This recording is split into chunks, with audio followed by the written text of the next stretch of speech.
ओए जल्दी कर बे। हाँ जी मालिक, बस हो ही गया। और अच्छे से धोइयो बे, कल की तरह अगर कोई दाग छूटा ना तो चमड़ी उधेड़ दूंगा तेरी, समझा कि नहीं? समझ गया जी। ये कहानी है अमन की, जिसका इस दुनिया में अपना कहने को कोई नहीं था। अमन जब छोटा था तभी उसके माँ बाप गुजर गए थे। रिश्तेदारों ने उसे अनाथालय में भेज दिया, जहाँ वो 5 साल रहा। फिर वो अनाथालय भी बंद हो गया और सभी बच्चों को अनाथालय से बाहर भगा दिया गया। कोई कचरा बिनने लगा तो कोई दुकान पर साफ सफाई का काम करने लगा। 2 दिनों तक जब अमन को भी कुछ खाने को नहीं मिला तो वो इसी ढाबे पर आया और खाना मांगा। ढाबे वाले ने उसकी मासूमियत का फायदा उठाया। वो दिन भर उससे काम करवाता और बदले में 2 वक्त का खाना और महीने में 1 आध बार उसके हाथ में कभी 100 तो कभी 200 रुपए रख देता। अरे यार, आज कितनी भीड़ है, बर्तन तो खत्म ही नहीं हो रहे। मैं तो थक गया बर्तन धोते धोते। ओए अकेले अकेले किससे बात कर रहा बे? मुंह कम और हाथ ज्यादा चला। उस दिन वाकई ढाबे पर काफी भीड़ थी। ढेर सारी प्लेटें धो धो कर अमन बहुत थक गया था। तभी उसके बगल में झाड़ू लगा रहे ढाबे के एक और कर्मचारी को अमन ने देखा। उसका नाम अरुण था। एक वही था जिससे अमन थोड़ी बहुत बातें कर लिया करता था। अरुण भैया सुनो ना। हाँ क्या हुआ छोटे, थक गया क्या? अरे पूछो मत। अच्छा ये बताओ कि आज कोई छुट्टी वुट्टी है क्या? इतने सारे लोग आ गए हैं एक साथ, मैं तो थक गया कसम से। हाँ आज 2 अक्टूबर है ना। तो आज क्या खास है? अरे पगले, आज गांधी जयंती है। कौन सी आंधी? अबे महात्मा गांधी, हमारे राष्ट्रपति, उनका बर्थडे है आज, समझा? पर वो है कहाँ? अबे उन्हें तो गोडसे ने। अरे वो सब छोड़, अब देख, अपना मालिक हमें जो नोट पैसे देता है ना, उस पर जो बाबा बने हुए हैं ना, वो चश्मे वाले, वही हमारे गांधी जी हैं, समझा? तो उनके बर्थडे पर पूरे देश में छुट्टी होती है। अच्छा, मतलब बड़े आदमी के बर्थडे के दिन छुट्टी होती है क्या? पर मेरा बर्थडे कब आता है? वो मुझे क्या पता। उस दिन अमन को कई बातों का पता चला। पहली तो ये कि 2 अक्टूबर को गांधी जयंती यानी गांधी जी का बर्थडे होता है, और दूसरी ये कि हर नोट पर उन्हीं की फोटो छपी रहती है। उस रात में अमन बस यही सब सोचता रहा और फिर अचानक उसकी आंखें छलछल आ गईं। दरअसल उसे नहीं मालूम था कि उसका बर्थडे कब आता है। ये सोचकर वो रोने लगा। फिर कुछ देर सोचने के बाद वो उठा और आसमान की तरफ हाथ जोड़कर बोला, भगवान जी, मैंने सोच लिया है, गांधी जी 2 अक्टूबर को पैदा हुए थे। इसका मतलब 2 अक्टूबर बहुत ही खास दिन है, तो अब से मैं भी मेरा बर्थडे 2 अक्टूबर को ही मनाऊंगा। हाँ। इतना कहकर अमन हंसा और आराम से सो गया। शायद इसे ही मासूमियत कहते हैं। अगले दिन ढाबे पर एक छोटा सा लड़का एक थैला लेकर आया। वो अमन की ही उम्र का था। ओए कौन है बे तू? क्या चाहिए तुझे? मुझे पापा ने भेजा है आपके पास।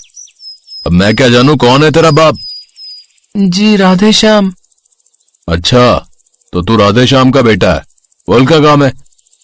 पापा के पैर में चोट आई है, वो बिस्तर पर हैं, तो उनकी जगह टमाटर मैं देने आया हूँ, और जब तक वो ठीक नहीं हो जाते मैं ही रो जाऊंगा।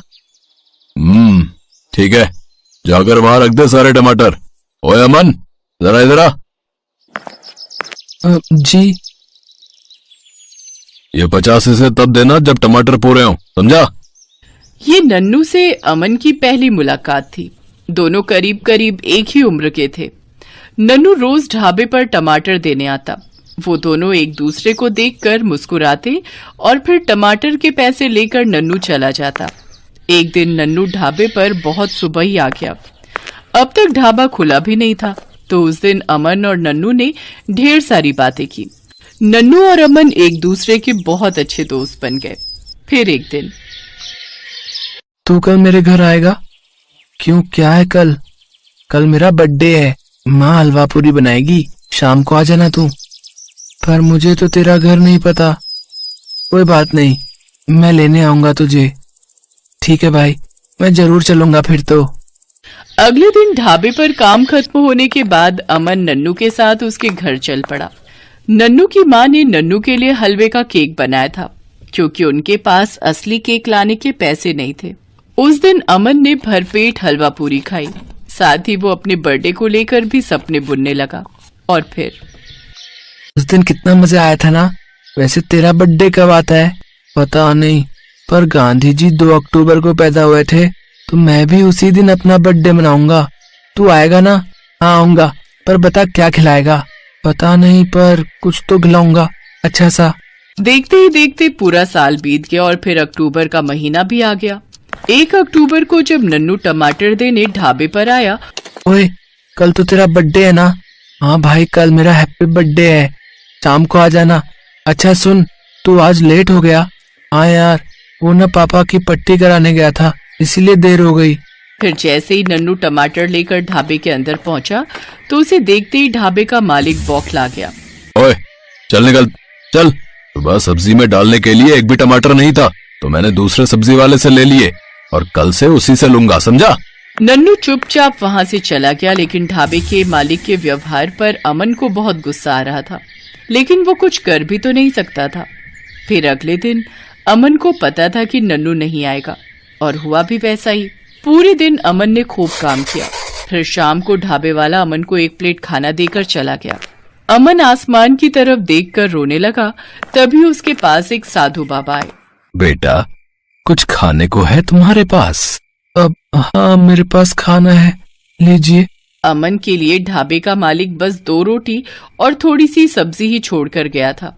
उसे भी अमन ने साधु बाबा को दे दिया था। अमन की दरियादिली देखकर साधु बहुत खुश हुए। उन्होंने बस 1 ही रोटी खाई और 1 रोटी अमन को खिला दी। फिर साधु बाबा ने अपने थैले के अंदर से गत्ते का चौकोर डिब्बा निकाला और उसे अमन को देकर वहां से चले गए। उनके जाने के बाद अमन ने जैसे ही डिब्बा निकाला तो उसकी खुशी का ठिकाना नहीं रहा। उस डिब्बे के अंदर एक असली केक था, पर अगले ही पल अमन फिर से उदास हो गया, क्योंकि उसका बर्थडे केक काटने के लिए उसके साथ कोई नहीं था। लेकिन फिर भी उसने केक काटा और उसके ऐसा करते ही केक से नीला धुआं उठा, जिसके छटते ही अमन को खुद के सामने एक जिन्न दिखाई दिया। हुबा, अब से आप मेरे आका हो छोटे उस्ताद। बताओ क्या चाहिए? आप कौन हो और यहाँ कैसे आए? मैं जिन हूँ और मैं इसी जादुई केक में बंद था। अब तुमने मुझे आजाद कर दिया है।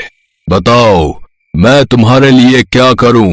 तुम्हारी एक इच्छा मैं पूरी करूंगा। पक्का? मैं कुछ भी मांग लूं क्या? हाँ हाँ, खुलकर मांगो जो मांगना है, मगर याद रखना बस एक ही इच्छा पूरी होगी तुम्हारी। ठीक है, तो एक काम करो, मेरा एक दोस्त है नन्नू, वो टमाटर बेचता है, जाकर उसके सारे टमाटर बिकवा दो ताकि वो मेरे पास आ सके मेरा बर्थडे मनाने।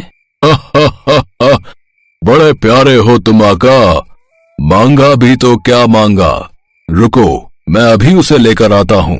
जिन्न उसी पल वहां से गायब हो गया और एक आदमी का रूप लेकर नन्नू से उसके सारे टमाटर खरीद कर बोला, बेटा, तुम्हारा दोस्त तुम्हारा इंतजार कर रहा है, जाओ उसके पास जल्दी जाओ।